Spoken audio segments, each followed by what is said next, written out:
Good morning, students. Now, in the earlier class, we have learned a little bit about the concepts of hashing, the concepts of the hash function, and so on. So, in today's class, we will try to get into details depth by depth. Now, what is this hash function? Now, this hash function is basically a mathematical formula which, when applied to a key, it produces an integer which can be used as an index for the key in the hash table in order to store the element, right?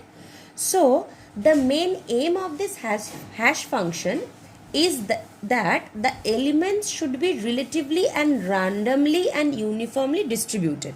So whatever the hash function is, our motto is that after applying the hash function on the key value, so the elements should be randomly uniformly distributed throughout the hash table. Now it produces an unique set of integers within some suitable range that we have seen, that suppose it produces a value. By applying the hash function, a value is produced that is out of the range that can be stored in the array. So by applying compression maps logic, we map this out of the range value into a range that can be put inside the array, that is between the array range. So it produces a unique set of integers with some suitable range in order to reduce the number of collisions. But in practice, there is no hash function that reduces or eliminates the collisions completely. But definitely some protocols are there for creating a good hash function. So a good hash function can only minimize the number of collisions, but there is no ideal hash function that can totally eliminate the collision. So totally collisions can never be eliminated, but we can at least try to reduce the collisions so that our algorithm works swiftly or efficiently. So a good hash function can only minimize the number of collisions by spreading the elements uniformly throughout the array. Now, this word, a good hash function, there need to be certain properties associated with a good hash function. So, the properties associated with a good hash function, first is the low cost. The low cost. Now, cost means that cost of executing the hash function. Now, this cost of executing the hash function need to be very small. If I execute a hash function that is very costly, that is costly in terms of space or time, then it's of no use. So, the cost for executing the hash function need to be low. Second term is determinism. That means a hash procedure must be deterministic. That is, same hash value must be generated for a given input value. Suppose if I am using a hash function, in step 1, the hash function when applied over the key value 80, it gives a value 2. In step 2, the hash function when applied on key value 80, it gives a value 3. So this should not be the case. It should be consistent. That is, the same hash value must be generated for a given input value. Okay. The third property of a good hash function is uniformity. What do you mean by uniformity? A good hash function must map the keys as evenly as possible over its output range. That is, probability of generating every hash value in the output range should roughly be the same. That means that if given an array, if there are 10 areas or 10 blocks, the probability of filling up those blocks should be uniform. It should not be case that the hash function which we are using, that whatever the hash function we are applying on whatever the value, all of them has a tendency of going and filling in index number 2 or index number 4. Then particular one index is getting overpopulated and the rest of the indices of the array are being vacant. So this should not be the case. Whatever hash function we will be using, it should be in such a way that the probability of filling up all the spaces in the array should be uniform. Now this is an ideal thing which we aim at doing. It doesn't and it may happen that while doing the sums or in practical sense it is not so. So this is the thing, like we will be studying different hash functions. So one hash function is an upgraded version of another hash function. So the last hash function had a few disadvantages, that's why the next hash function was invented. Then the next function which was invented has a few disadvantages still. So then the third hash function is invented, like so on. So we will be studying now a few hash functions which we will be studying. Which will give us idea how these hash functions are selected or how this hash function works. Now one thing is an important thing, like a good hash code or a hash function, whatever it is, it will minimize collisions. That is, if our key 1 is not equal to key 2, then by applying the hash code on key 1, the result should also be not equal to the applying that same hash code on key 2. This should be one thing. And the second thing is it should be uniform. That is, if our key 1 is equal to key 2, then we don't want different hash values from different things. So the same hash code, if applied to key 1, it should give the same result as the hash code applied to key 2. So this is the concept of uniformity. That is, if our key 1 and key 2 are same, then if we applied the same hash code on key 1 and key 2, it should yield the same result. It should be uniform throughout. And if our key 1 and key 2 are different, then if we applied the hash code on key 1 and key 2, it should also give a different result. So that this concept will minimize the chances of collision. Now suppose we are taking memory address as the hash code. We can do so. Suppose if we take, suppose in this example, how this different hash functions was invented, I am going into that details. So suppose at first what it was seen that take the memory address as the hash key. Memory addresses are always unique, so the memory address will act as the hash code. Now if we take the memory address as the hash code, suppose there are two keys, key 1 and key 2. Suppose key 1 is placed at a memory address, suppose 5000, and key 2 is placed at a memory address, suppose 5010. It can so happen. So now if we apply the hash code on key 1, since the memory address will act as the hash code, so if we take the hash code of key 1, it gives us 5000. Now if we take the hash code of key 2, it gives us 5010. Now suppose we want to store the same key value. It may happen that in an array we are storing duplicate elements. So like that, suppose we want to store this string ABC. We have two keys, key 1 and key 2. Both of them have the value of ABC. Now according to this concept, what will happen? In memory number 5000, the value ABC will be stored. In memory number 5010, the value ABC will be stored. But this should not be the case, as we have discussed that if key 1 and key 2 are equal, then if we applied the same hash code logic on key 1 and key 2, it should give us the same result. But in this case, the keys are equal, but the hash code values of those keys are not equal. So this concept is not uniform.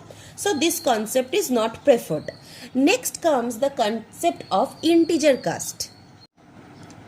The next concept that came into existence is integer casting. That means we are going to typecast the key to an integer.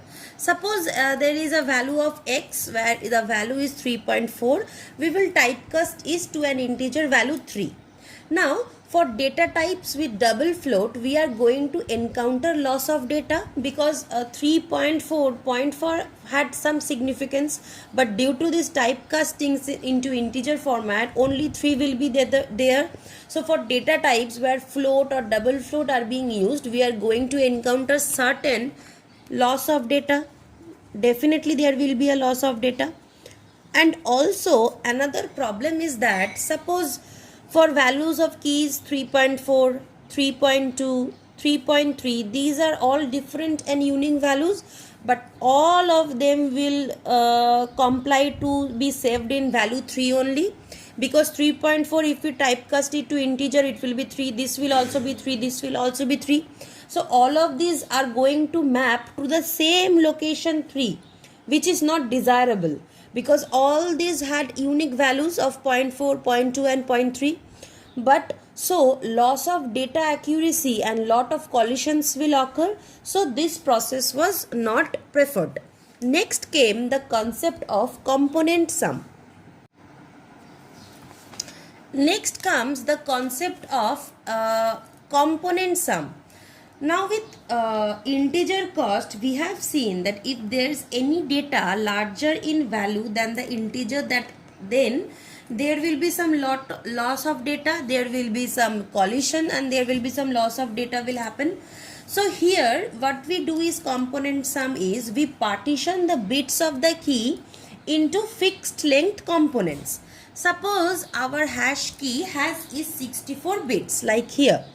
Then we partition these 64 bits into two 32 bits components. So the concept is to partition the bits of the key into fixed length components.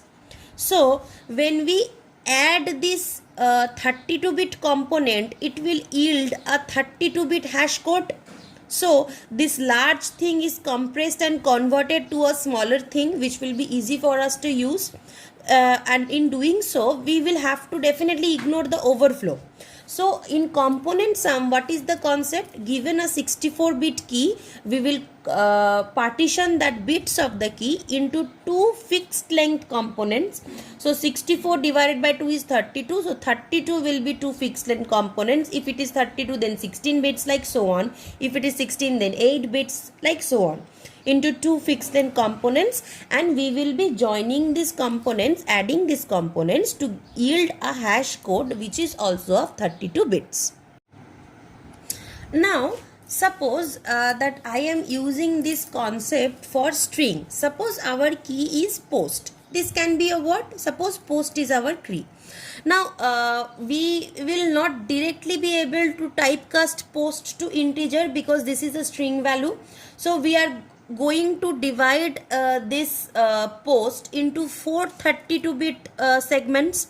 That is, we will divide post into P, into O, into S and into T, 4 32-bit segments.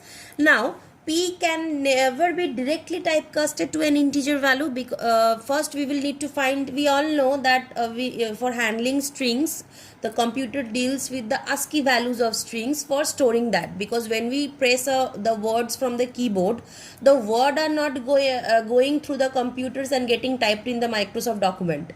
When we press a P, the ASCII value of that P goes through the computer, and while getting typed in the document knows that the ASCII value of this P has come, and then it converts this ASCII value again to P.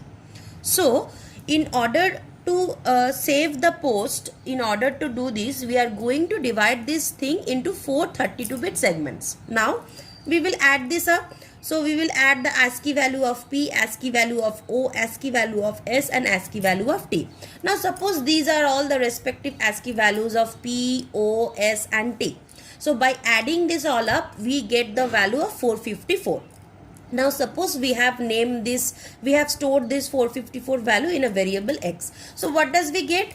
We get, by applying the component sum procedure, this hash code concept, by applying this hash code on that key value, that is on post, we get a value of 454. That is, by applying this hash code on the key, which is post in this case, we get the value of 454. Now suppose we have keys like pots, then there is another value like stop, then there is another value like spot, then there is another value like tops. This can be another set of values also. So these are all unique words, like pots and post are not same, stop and post are not same word, spot and post are not same word, and tops and post are not same word. But if we apply this compression, these are all different words, but all of them has the same combination of letters only. So if we applied this hash code on these different key, everything will give the same value of x. All of them will give the same value of x, because pots will also be segmented in 32 bit segments, and it gives us POTS, like in this case, stop also, spot also, tops also.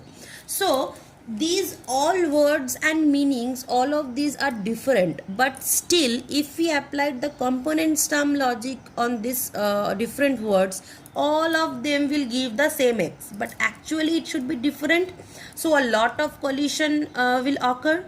So we need to take into account the arrangement of these 32-bit segments also, like how will we be storing these 32-bit segments, and how will we segmenting this 32-bit concepts, or segmenting this whole bit concept, we need to take into account also. So the next topic is polynomial accumulation concept. Now next came the concept of polynomial accumulation. Now in component sum, the problem we have seen is, if you divide the 32-bit divide the whole segment of the hash code into different segments, if we divide the key into different segments, then if the letters are same and also the words are different, still they are being accumulated in the same hash values, which should not be the case. So there need to be a method for differentiating these letters. So the concept came in polynomial accumulation. In polynomial accumulation, what is the concept? Suppose our key is post, then we need to take a variable a which should be any non-zero constant, like we can take 1, 2, 3, any non-zero constant value we need to take. Now this key was differentiated into 4 segments, like ASCII value of P, ASCII value of O, ASCII value of S, and ASCII value of T, right? Now with this we need to multiply the value of the non-zero constant which we have taken also, like with P, a to the power 0 plus ASCII value of 0 into a to the power of 1 plus ASCII value of S into a to the power of 2 plus ASCII value of T into a to the power of 3. So suppose if we take a to be 1, then ours will come as ASCII value of P is 112 plus then 111, then 115, then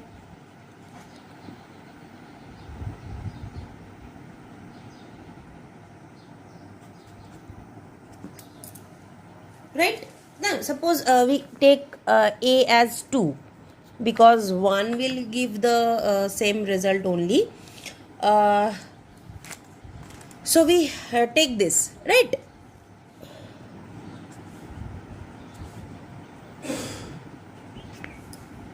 Right.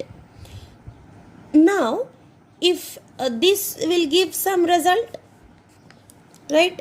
Now if we take another key as stop, suppose if we take another key as stop, now ASCII value of S is 115. Now 115 into 2 to the power of 0 plus ASCII value of T is 116 into 2 to the power of 1 plus ASCII value of O is 111 into 2 to the power of 2 plus 112 into 2 to the power of 3. Now we have seen that if we use the same non-zero, we are using the same non-zero constant for calculating these two different key values. Now here that both the sums will never be equal. We are seeing that, right? This sum, if we add up, and this sum can never be equal, because 115 is multiplied here with a different thing and here it is a different thing. This is different, this is different. So all things are different. So what we have seen in polynomial accumulation is, for different set of words, even if they have the same letter, it doesn't matter, but it will definitely give a different set of values. Suppose this will be x and this will be y, and chances of collisions are different. So here if we change the arrangement of letters, the hash codes is also going to change. So for the same key, same hash code values will be there, and for different keys, that is for different words, different hash codes value will be there, which is our motto, which was our motto from the very beginning. So we have seen that what we need to change this concept of component sum, and we need to take a non-zero constant, any non-zero constant a. Then we need to do what? We need to take all the letters and multiply those constants by a. So in this case, if the letters are different, that is if the words are different, if the keys are different, then we will definitely get a different hash function, and if the keys are same, then we will definitely get a different, if the keys are same, we will get the same hash functions. Now how is our array is saved in this way? So the key will be in our array, so the key will also be saved in our array in this fashion only. So suppose we have 32 segments of array. So our array, since we are dividing this into 32 segments, our arrays should also be divided in 32 segments and so on. Suppose this is our segment and so on. This is 0, 1, 2, 3, 4, 5, 6, 7. So for the first word post, in 0th position the word P was saved. In first position the word O was saved. Like this it will be saved. So for our next word stop,